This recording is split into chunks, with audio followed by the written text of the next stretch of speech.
Wakil Menteri Ketenagakerjaan Immanuel Ebenezer kena operasi tangkap tangan KPK dalam kasus dugaan pemerasan.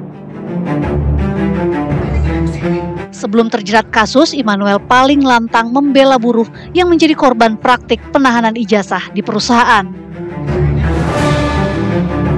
Beberapa bulan sebelum terjaring operasi tangkap tangan KPK, Noel, sapaan akrabnya, termasuk jajaran Kabinet Merah Putih yang paling sering belusukan dan menerima laporan praktik pelanggaran yang dilakukan pengusaha kepada buruh.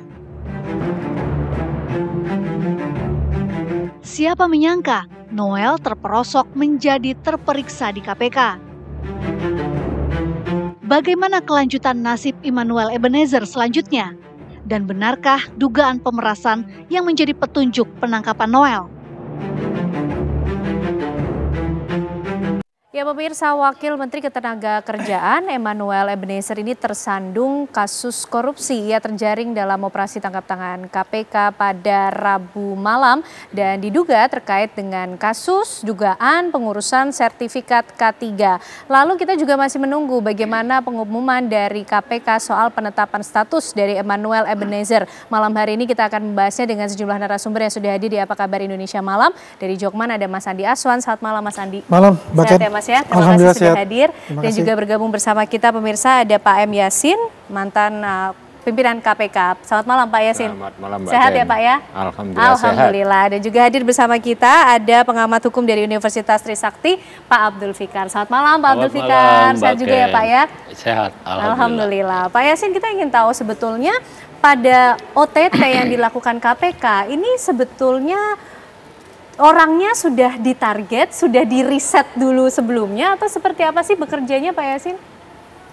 Ya, KPK bekerja itu kan di dalam pemberantasan korupsi itu bersama-sama dengan masyarakat. Itu di pasal 1 Undang-Undang KPK yaitu Undang-Undang tentang pemberantasan tindak pidana korupsi 3199 ya tahunnya itu dicantumkan begitu. Dalam upaya memberantas korupsi, ya KPK melakukan pencegahan dan penindakan bersama-sama dengan masyarakat. Itu kalimat umumnya itu seperti itu. Jadi KPK menerima informasi dari masyarakat, mungkin ya sebagai jendela masuk saja, pengembangan lebih lanjut itu dilakukan oleh penyelidik KPK. Sehingga akhirnya dengan menggunakan mekanisme lawful interception, itu due process of law, artinya diakui secara internasional proses itu, dan itu merupakan kewenangan KPK yang tercantum di dalam pasal 12, baik itu di Undang-Undang 32.2 yang sekarang diperbaiki itu Undang-Undang perubahan ya 19 tahun 2019 tentang KPK, itu memang haknya untuk bisa melakukan penyadapan terhadap orang-orang yang diduga melakukan tindak pidana korupsi. Ini masih bersifat presumption of innocent, yaitu praduga tak bersalah terhadap orang yang sedang diproses 1 kali 24 jam setelah tangkap tangan tersebut. Tapi biasanya tangkap tangan itu ya ada yang menyuap, ada yang disuap, dan itu ada uangnya. Ya. Kalau salah satu dari ketiga aspek itu tidak ada, maka namanya bukan tangkap tangan itu. Jadi ya kita mendengar itu sebagai suatu kelaziman yang biasa dilakukan oleh KPK adalah ya diperiksa 1 kali 24 jam baru memutuskan siapa yang tersangka, siapa ya. Dan di antara yang diperiksa sekarang misalnya ada yang tidak terlibat di dalam dugaan tindak pidana korupsi itu, yaitu suap yang dalam konteks ini diduga suap ya. Nah, maka jika juga dia tidak dinyatakan sebagai tersangka. Jadi pengumumannya nanti setelah 1 kali 24 jam itu kira-kira kalau kemarin itu jam 10 ya kira-kira jam 10 malam ini baru akan keluar press release yang dilakukan oleh KPK. Seperti itu Mbak Ken. Oke, Pak Yasin, tapi ketika laporan mungkin dari masyarakat itu masuk, kemudian KPK memproses sampai akhirnya melakukan OTT, dan nanti akan ada pengumuman dari status orang yang ditangkap tersebut. Biasanya ini selalu menjadi tersangka atau seperti apa Pak Yasin? Ya, jadi itu kan ada beberapa orang, tidak hanya satu orang. Karena korupsi tidak mungkin dilakukan oleh satu orang, beberapa orang. Misalnya pihak-pihak yang di dalam interception itu, lawful interception itu ada yang membantu proses transaksi yang diduga suap menyuap itu juga ikut diperiksa. Jadi bisa 3 orang, lebih dari 3 misalnya. Ya. Misalnya yang diperiksa 6 orang atau 9 orang itu ada saja ya yang sebagian di antara itu ada yang tidak tersangka itu karena tidak terlibat secara langsung atas perbuatan itu dan membantu perbuatan itu. Di dalam hukum pidana nanti Pak Abdul Fikar kan bisa menjelaskan tentang itu ya dari aspek hukum, baik hukum acaranya maupun KUHP-nya nanti kan bisa saja dijelaskan. Nah, langsung saja berarti Pak Fikar, ini bagaimana soal kedudukan atau status hukum dari mereka-mereka yang sudah ikut tertangkap atau terjaring dalam OTT KPK pada kasus ini nanti, Pak Fikar? Sampai saat ini kan belum ada. Tadi seperti Pak Yasin katakan, ditangkapnya kan jam 10 malam ya kemarin ya. Kira-kira 10 malam. Ya, mulai diproses pemeriksaan. Mulai diproses pemeriksaannya. Paling lambat juga nanti jam 10 malam akan ada dari KPK, pengumuman ya, status dari mereka yang tertangkap itu. Oke. Nah, kedudukan mereka kemudian dihukum pidana, Pak. Siapa kemudian menjadi tersangka, siapa berstatus sebagai saksi, pemberian bobot ini seperti apa? Iya, dalam perspektif hukum pidana itu kan ada pembagian peran, ada pemisahan peran, gitu ya. Ada yang namanya pelaku. Ya, ada pelaku peserta, itu yang diatur di 55 ya. Pelaku peserta KUHP, dia KUHP. Nah, KUHP. Kemudian ada juga pelaku pembantu. Nah, kalau pelaku peserta dia yang langsung melakukan bersama orang yang umpamanya sama orang lain, entah anak buahnya entah siapa gitu ya, umpamanya itu digolongkan sebagai pelaku dan pelaku peserta. Tapi ada juga pelaku yang bersifat membantu gitu. Tapi juga dia statusnya pelaku juga gitu ya, pasal 56 KUHP. Jadi dia membantu. Membantu itu memberi kesempatan, memberi fasilitas, memberi bantuan lah istilahnya gitu. Jadi bantuan secara luas gitu ya. Nah, karena itu kemudian dia juga digolongkan sebagai pelaku pembantu namanya. Kalau di dalam istilah pidana seperti itu. Nah, ini kita belum tahu dari 14 ya kalau nggak salah ya. Dari 14, menurut informasi 14 yang ditahan itu kita belum tahu mana yang akan didudukan sebagai pelaku utama, pelaku peserta, pelaku pembantu. Nah, kita belum tahu. Kita tunggu pengumuman. Tapi yang kita tahu ini Pak Fikar, KPK ini kan tadi bahkan sudah menggelar apa saja yang menjadi barang bukti dalam OTT begitu ya Pak Yasin ya. Nah, ini sedangkan kalau dalam pidana kan ada 2 alat bukti yang cukup kemudian bisa ditetapkan sebagai tersangka. Nah, ini seperti apa Pak Fikar? Ya, artinya kan gini. Pengambilan barang, kemudian penyitaan segala macam, itu kan artinya proses ini sudah masuk ke penyidikan gitu. Kalau penyidikan kan gini, mencari alat bukti, tindak pidananya menjadi terang, lalu ditetapkan tersangkanya. Nah, artinya ketika di OTT seperti Pak Esti katakan tadi, ada uangnya, ada motornya, ada barangnya gitu, ada buktinya, ada yang disuap, ada yang disuap dan ada yang disuap. Kemudian sudah jelas tindak pidananya, oh ini dari sudut yang satu penyuapan, dari sudut yang lain korupsi umpamanya ya atau gratifikasi, baru kemudian ditentukan siapa tersangkanya. Gitu. Siapa yang tersangka, siapa tersangka pembantu, siapa pelaku peserta dan seterusnya. Tapi kalau udah tangkap tangan, itu bukan gratifikasi lagi, tapi suap.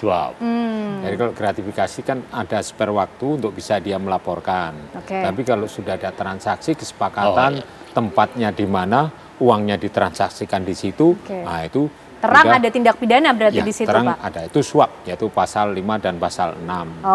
Jadi saya nambahin dikit. Silakan Pak. Jadi seorang pejabat publik ketika dia diberikan sesuatu oleh orang lain gitu ya, berkaitan dengan jabatannya, belum tentu itu suap, belum tentu gratifikasi. Karena ada bagi publik juga nih perbedaannya suap melaporkan dan itu. Gratifikasi itu.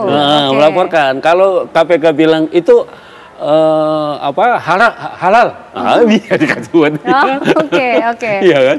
Itu nggak boleh, itu memang ini bila berhubungan dengan jabatannya bertentangan dengan tugas dan kewajibannya, itu gratifikasi. Dikasih waktu 30 hari. Artinya kalau dalam masa penerimaan 30 hari kerja itu lebih dari 1 bulan ya, bisa 38. Tapi dalam kasus ini suap. Oke, jadi baik. Bukan gratifikasi. Ada tangkap tangan itu tadi ya. Baik. Mas Andi, ini tadi Menaker sudah melakukan konferensi pers, merasa terpukul lah dengan apa yang terjadi dan menimpa Emmanuel Ebenezer. Kalau Mas Andi, rekannya di Jokman nih Mas. Beliau selain Wakil Menteri Tenaga Kerja, ya betul, beliau adalah Ketua Umum dari Jokowi Mania dan Prabowo Mania. Kalau dikatakan bagaimana situasi kami, ya kami sangat terpukul lah untuk itu ya. Ibaratnya petir di siang bolong itu. Gitu. Karena biar bagaimanapun itu adalah sesuatu yang kita tidak perkirakan ini akan terjadi. Padahal kita kan selalu diskusi untuk mewanti-wanti hal-hal seperti ini. Selalu disampaikan itu Mas? Ya kita direct maupun indirect kita sampaikan untuk itu. Karena pejabat publik dengan aktivis itu pasti akan berbeda jauh. Dan apalagi kinerja beliau kan luar biasa ya selama ini dilihat dan juga mendapat apresiasi dari Presiden melalui Menseknek katakan cukup memuaskan untuk itu. Kalau kita lihat gebrakan-gebrakan beliau yang sangat pro dengan para pekerja ya, diadakan sidak dan sebagainya. Sehingga saya rasa mungkin ada sesuatu lah ya, mungkin ada yang senang, yang juga ada yang tidak senang kayak gitu ya. Ini suatu pertanyaan juga nantinya. Tapi biar bagaimanapun apa yang terjadi itu kita hormati hukum itu. Apa yang dilakukan KPK itu adalah kita apresiasi, tidak pandang bulu untuk itu. Apalagi yang dikatakan oleh Pak Prabowo sebagai Presiden Republik Indonesia, dia tidak akan pandang bulu siapapun itu yang terlibat dalam korupsi, dia akan libas, istilahnya seperti itu. Jadi biar bagaimanapun itu ada warning semua sebetulnya kepada seluruh kabinet-kabinet beliau maupun badan kepala-kepala badan yang ada di bawah beliau sebagai pembantu beliau itu. Jadi yang kami harapkan nanti ya kita kedepankan namanya ajas praduga tak bersalah itu. Ya kan? Kita tunggu bagaimana proses dari press release-nya, dari exposure-nya dari KPK. Walaupun yang tadi kita lihat di layar kaca itu ada sekitar 22 kendaraan roda 4 mobil, ya, kemudian motor ada 7 dengan merek-merek harga yang fantastis. Tapi ini bukan milik ya, quote-unquote ini bukan miliknya Menaker loh ya. Ini adalah dari kumpulan dari 10 orang yang di OTT itu gitu loh. Ya.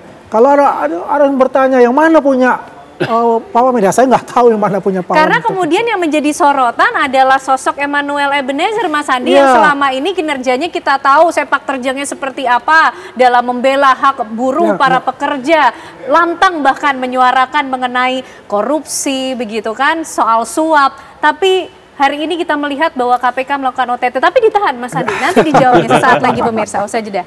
Yang pertama-tama kan memang belum ada pengumuman resmi dari KPK tentang status dari yang bersangkutan.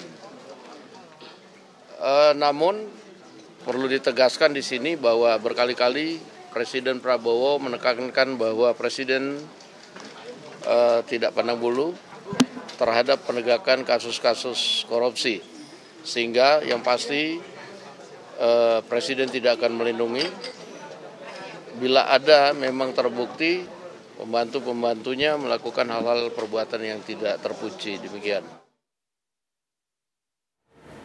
Baik, kita lanjutkan pembahasan kita malam hari ini. Mas Andi tadi sudah tarik nafas karena kemudian Emmanuel Ebenezer ini sosoknya menjadi sorotan di ruang publik, Mas. Kinerjanya kita tahu lah, sepak terjangnya begitu lantang membela hak kaum buruh, kemudian bicara tentang korupsi. Presiden Prabowo juga berkali-kali sudah mengingatkan mengenai hal ini.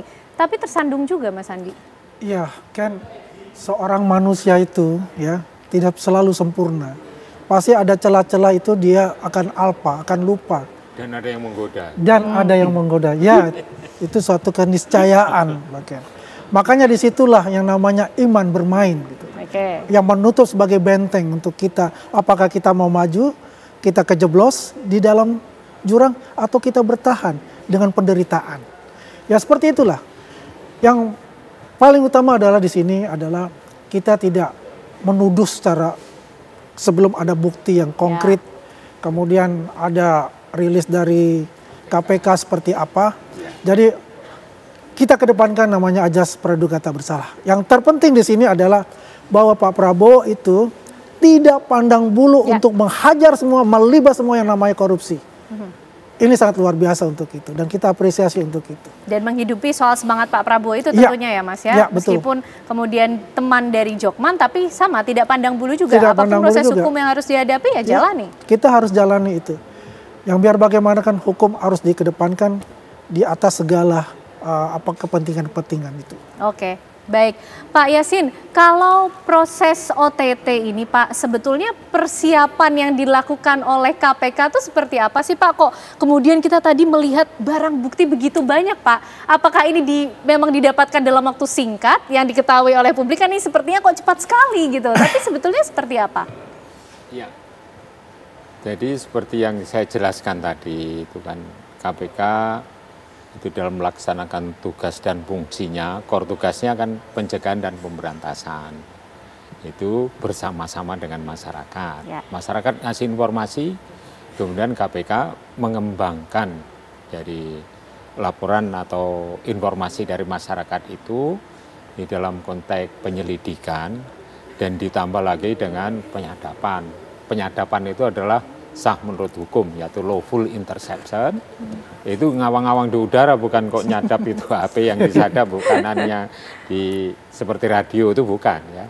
Jadi di udara dan ditindaklanjuti dengan proses itu karena ada yang menyuap dan yang disuap dan proses waktunya tergantung bisa 1 minggu atau bisa berbulan-bulan itu sampai ada kesepakatan antara pihak penyuap dan yang disuap itu. Ada kesepakatan tempat yang dipakai sebagai lokus untuk transaksi dan ada juga harus ada uangnya. Kalau hanya ngomong-ngomong saja enggak bisa kalau enggak ada uangnya. Jadi nanti akan terbuka itu di pengadilan. Jadi proses itu. Jadi proses bagaimana penyadapannya, kemudian bagaimana hakim itu ingin mendapatkan keyakinan dari pihak penuntut umum yang dari KPK gitu.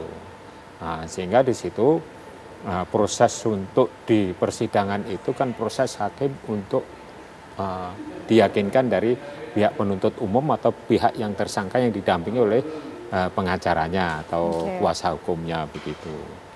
Nah, jadi kalau pimpinan KPK sebelumnya pada periode yang saat ini ya sudah menyatakan ditambah apa betul ada tangkap tangan tuh ya ada, itu berarti ya proses tangkap tangannya itu adalah ada pihak yang disuap, yang ada menyuap dan ada barang yang dipakai ini karena kemudian menyuap. Publik nampaknya juga perlu tahu Pak konsep atau definisi dari operasi tangkap tangan yang dilakukan KPK itu seperti apa? Seperti itu, yaitu KPK mempunyai kewenangan untuk melakukan penyadapan dalam proses penyelidikan, penyidikan, dan penuntutan. Dan umumnya yang terkena itu justru di dalam proses yang awal tadi, proses penyelidikan orang tidak berasa. Kalau sudah masuk di penyidikan, biasanya sudah tiarap, tidak akan menggunakan HP itu untuk komunikasi. Gitu. Nah, itu yang punya kewenangan itu yang diberikan oleh aturan perundangan adalah KPK. Tapi kalau penegak hukum lain mungkin berbeda ya, tidak seperti di KPK. Makanya KPK disebut dengan katakanlah itu ada law enforcement itu yang mempunyai kelebihan kewenangan lah begitu, an extraordinary body lah begitu. Jadi dilaksanakan dengan cara-cara itu. Nah, kita tunggu. Tapi yang paling bagus itu momentum sekarang dipakai untuk membuat sistem untuk rekrutmen para pejabat yang ditunjuk sebagai pejabat negara. Seperti apa entah itu, menteri Pak atau entah itu anggota DPR atau DPRD. Ya sistemnya tidak hanya mengarah kepada satu unsur, misalnya berkinerja bagus ya, performanya bagus, bekerja keras, hasilnya nyata, tapi juga didampingi dengan track record. Track record itu lama ya. Rekam jejak dari seseorang ini baik itu yang berkaitan dengan tugas-tugas fungsional maupun tugas-tugas yang sifatnya adalah practically yang dilakukan oleh suatu lembaga. Jadi supaya right man on the right place gitu. Dan juga dilengkapi dengan potret dari rekam jejak atau apa istilahnya ya, background ya, background dari seseorang itu, sehingga backgroundnya terverifikasi. Ya, dari verifikasi dari awal dulu, dari urut-urutan sejak mahasiswanya bagaimana, kerja di tempat mana, kerja di parpol misalnya. Ini works experience-nya seperti apa? Ya, nah di zamannya Presiden ke-7 Pak Jokowi ini kan sudah 7 menteri ini dan 2 dari wakil menteri. Ini menjadi lesson learn, nah, itu pembelajaran, bukan kok menjelek-jelekan, bukan ya. Jadi lesson learn bahwa ternyata untuk proses pemilihan pimpinan suatu atau pejabat negara itu yang posisinya adalah menteri itu harus hati-hati. Jadi kan ini bukan dari partainya Pak Jokowi saja kan bukan, dari Golkar juga ketangkap, dari PKB juga tertangkap tangan, hampir semua menteri dari beberapa partai. Artinya harus berunding lah nih pimpinan-pimpinan yang ada di legislatif dan eksekutif untuk menyaring, jangan hanya kontribusi apa dia terhadap parpol sehingga dia ditunjuk sebagai menteri, jangan, harus rekam jejak juga, di samping dia punya duit banyak tapi rekam jejak. Bernafsu untuk mengumpulkan harta banyak setelah menjabat atau tidak itu kan bisa diprediksi dari rekam jejak tersebut. Dan sehingga Pak Prabowo yang memimpin untuk pemberantasan korupsi dengan statement-statement yang luar biasa itu diikuti dengan orang-orang yang betul-betul yang berintegritas, ya, yang honesty dan integrity dan accountability itu harus dimiliki oleh jajaran. Ini penting dari nih, karena KPK melakukan fungsi pencegahan, salah satunya dengan hal ini juga memberikan suggestion mengenai proses verifikasi yang penting begitu. Pak Fikar, kalau kita lihat pejabat di negeri ini nampaknya tidak sedikit juga yang tersandung kasus korupsi lah ya, dari perjalanan panjang yang ada. Apakah kemudian produk hukumannya, pertanggungjawaban atas tindakannya tidak cukup memberikan efek jera, Pak? Iya, ini pertanyaan menarik. Karena gini, orang yang dihukum ya belum tentu dia merasa bersalah juga, belum tentu gitu. Walaupun pengadilan sudah menyatakan dia bersalah berdasarkan bukti-bukti segala macam gitu, belum tentu juga. Karena itu tadi ya, karena itu kemudian hukuman dipandang hanya sebagai kalau orang anak sekarang bilang, oh ini lagi sial aja. Lagi apes, nggak ada di kalender katanya Pak ya, kalau lagi apes. Tahu juga situasinya sudah merata. Itu yang ini. Yang ditangkap KPK 1% aja. Dan 1%, gitu. Itu yang anggapan itu ada dalam masyarakat. Tapi yang ingin saya katakan begini sebenarnya. Ini sebenarnya pembuktian dari signalement teoritis yang lalu ya. Power tend to corrupt. Seperti apa itu Pak Fikar? Kekuasaan itu kecenderungannya adalah korupsi, gitu. Ada penyalahgunaan. Itu dulu siapa? Lord Acton. Lord Acton itu yang itu sudah beratus-ratus tahun yang lalu, itu ya. Dan sampai sekarang itu terbukti bahwa seorang yang diberikan kekuasaan atau jabatan, ketika dia tidak punya pertahanan iman gitu ya, yang kuat, maka dia pasti ada kecenderungan ke sana. Karena godaan itu ya, atau milieu bukan ya godaan dalam tanda petik gitu ya, godaan setan trigger banyak bentuknya Pak ya, itu banyak bentuknya gitu, banyak bentuknya dan dari segala arah gitu. Itu yang sebenarnya harus diperkuat seorang pejabat publik itu yang kesadaran itu yang mestinya harus ada. Jangankan dari orang lain gitu ya, mungkin dari keluarga sendiri juga ada, bisa terjadi gitu. Nah itu yang anak istri teman ya kan, rekanan dan sebagainya gitu. Jadi itu yang mestinya disadari gitu. Kalau dia berpegang teguh pada sumpahnya dan pada fungsinya atau pada tugasnya, saya kira itu akan bisa diatasi gitu ya. Nah itu yang terjadi, kesadaran itu gitu, kesadaran bahwa kewenangan itu kecenderungannya adalah penyelewengan, korupsi. Tapi ada yang perlu disampaikan lagi itu, bagaimana itu para calon pelaku korupsi itu kapok atau calon pelaku korupsi ya Pak ya, ini sudah warning loh, calon pelaku korupsi. Jadi deterrent effect atau kapok gitu loh. Caranya ada. Gimana tuh Pak Yasin? Ya, harus segera diundangkan undang-undang penyitaan aset. Soalnya kasus korupsi misalnya ya, IKTP itu kan 2,3 triliun. berapa yang kembali ke keuangan negara? Hanya sekitar 22 sampai 25 miliar saja. Demikian kecilnya, tidak ada 1%, kecil sekali. Demikian juga nih korupsi yang mengenai kuota haji yang diduga itu 1 triliun itu. Jadi undang-undang soal penyitaan aset nih nampaknya begitu penting untuk didorong untuk bisa memberikan efek jerah yang optimal itu. Kalau enggak, nanti ya tetap kaya keluar dari penjara masih kan. Jadi ketika sudah ada undang-undang penyitaan aset, calon pelaku korupsi ini diharapkan menjadi mantan, bukan calon lagi ya Pak, mantan calon pelaku korupsi. Dimelaratkan lah istilahnya. Jadi mereka itu akan efek jerah itu. Kita penasaran sebenarnya Mas Andi, tadi sudah bicara soal verifikasi yang penting dilakukan sehingga para pejabat publik tidak melakukan korupsi, yang miris tapi kurangnya kesadaran bahwa banyak pelaku korupsi yang tidak sadar kalau yang dilakukan itu salah. Nah, kira-kira kalau Bang Noel sadar tidak sih suasana kebatitannya seperti apa sih? Jawabnya nanti Mas Andi seperti biasa ya, usai jeda kami kembali untuk Anda. Ya, pemirsa, sebelum kita lanjutkan pembahasan kita lagi, kami ajak Anda terlebih dahulu bergabung dengan rekan kami, Aurelia Zafira, yang saat ini sudah berada di kantor Kementerian Ketenagakerjaan. Selamat malam, Aurel. Bagaimana situasi terkini di kantor Kementerian Ketenagakerjaan pasca dari penangkapan Wamenaker Emmanuel Ebenezer?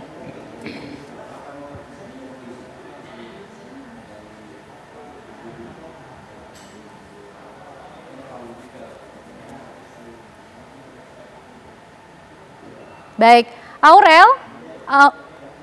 Aurel, audio Anda belum terdengar, Aurel. Bisa diulang kembali laporan Anda, silakan.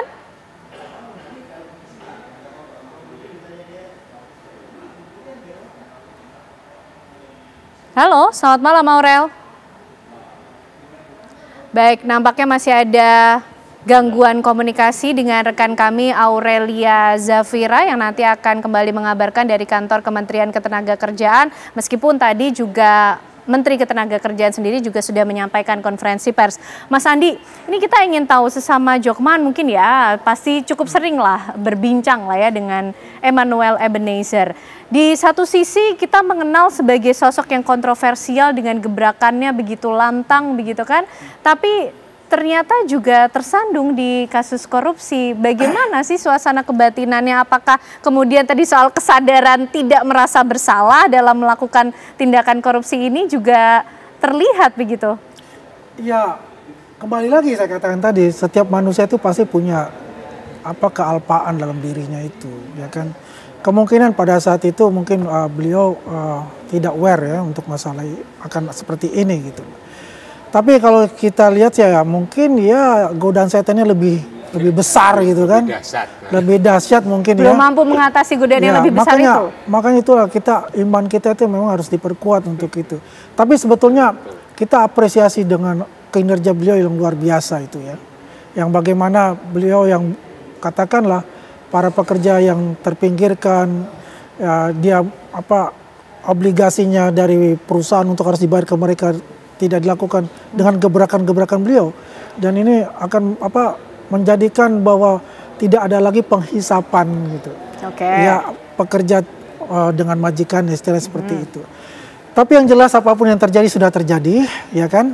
Tinggal kita lihat seperti apa, dan kami sendiri apapun ya, kalau itu sifatnya sudah katanya yang terburuk yang terjadi, ya memang kita harus juga menyiapkanlah untuk kuasa hukum ya, untuk membantu beliau dalam menuntaskan masalah-masalah beliau itu. Oke, baik, berarti dan ikuti proses hukum, betul. Oke, baik.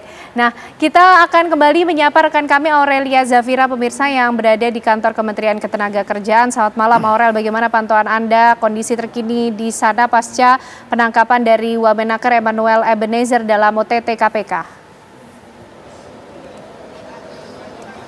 Oke, baik Ken, Ana dan juga Tiara dan juga pemirsa, selamat malam. Benar sekali, malam ini kami masih berada di gedung Kementerian Ketenagakerjaan yang berada di Jalan Gatot Subroto, Sudirman, Jakarta Selatan, yang mana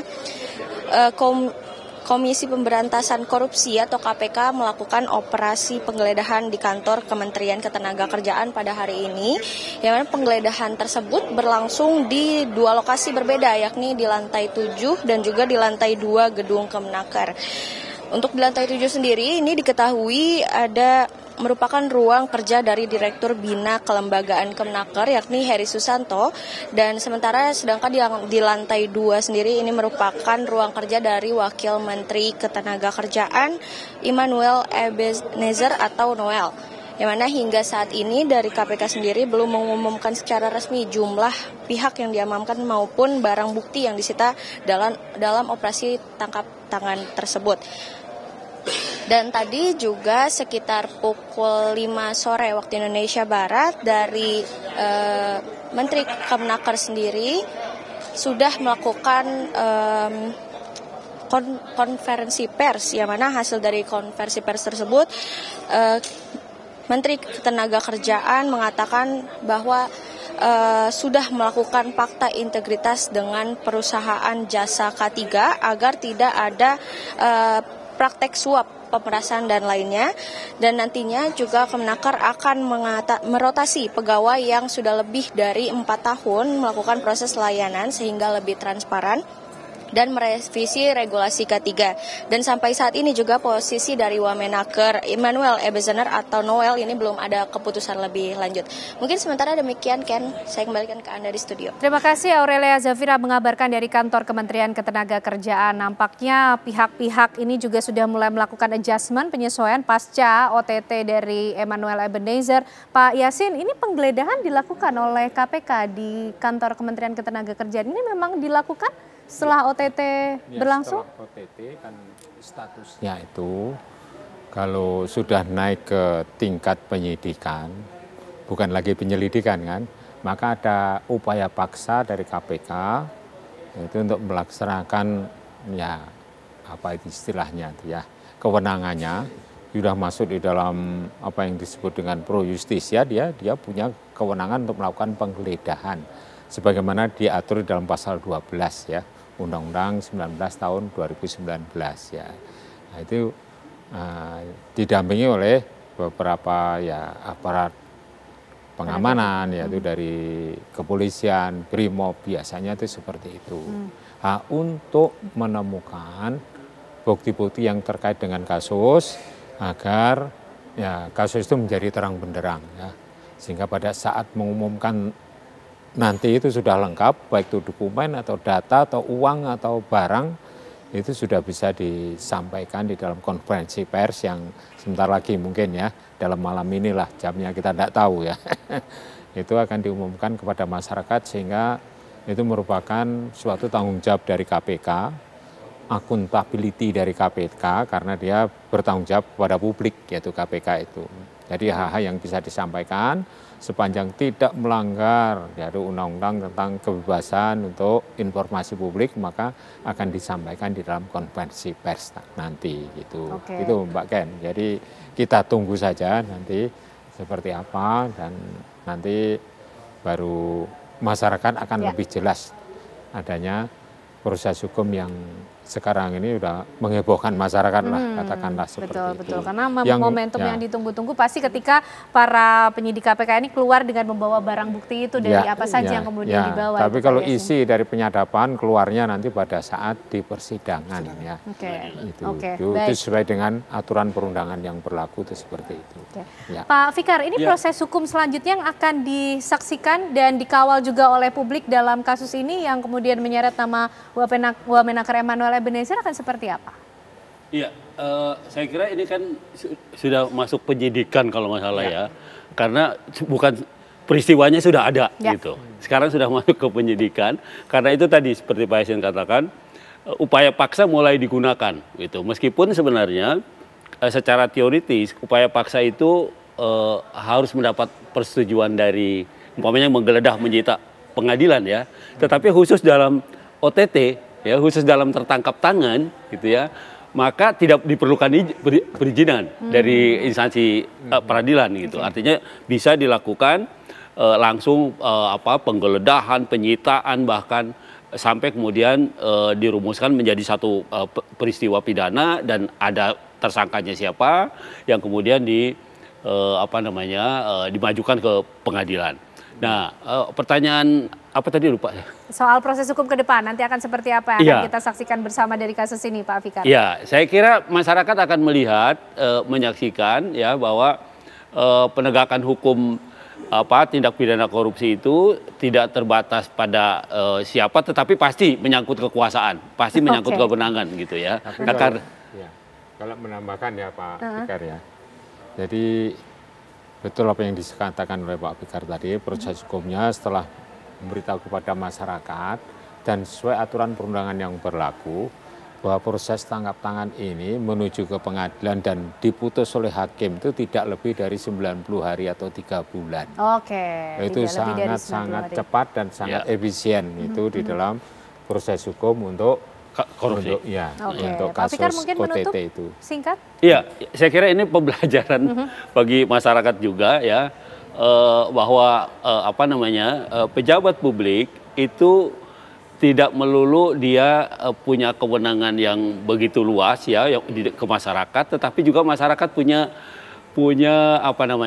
akses sebenarnya untuk mengawasi kewenangan itu gitu ya. Jadi tidak hanya sistem yang bekerja, ini korupsi kalau menurut saya sih tindak pidana sistemik gitu. Ya, mestinya ada pengawasan dari unsur lembaga yang lain gitu. Tapi ternyata kan lolos ini. Ya kan? Ternyata lolos dan terjadi juga gitu. Jadi ini udah post factum, artinya sudah terjadi baru kemudian KPK masuk kan gitu. Nah, karena itu ke depan saya kira masyarakat juga harus diberi kesempatan untuk selalu mengawasi kekuasaan gitu. Baik. Melalui perbincangan malam hari ini kita sekaligus mengajak masyarakat untuk ikut terlibat mengawasi bagaimana tindak tanduk dari para pejabat di negeri ini. Terima kasih atas perbincangannya. Kita tunggu nanti sekitar jam 10 harusnya KPK bisa menyampaikan konferensi pers terkait kasus ini. Mas Andi terima kasih, Pak Yasin terima kasih, Pak Fikar terima kasih juga, sehat selalu semuanya.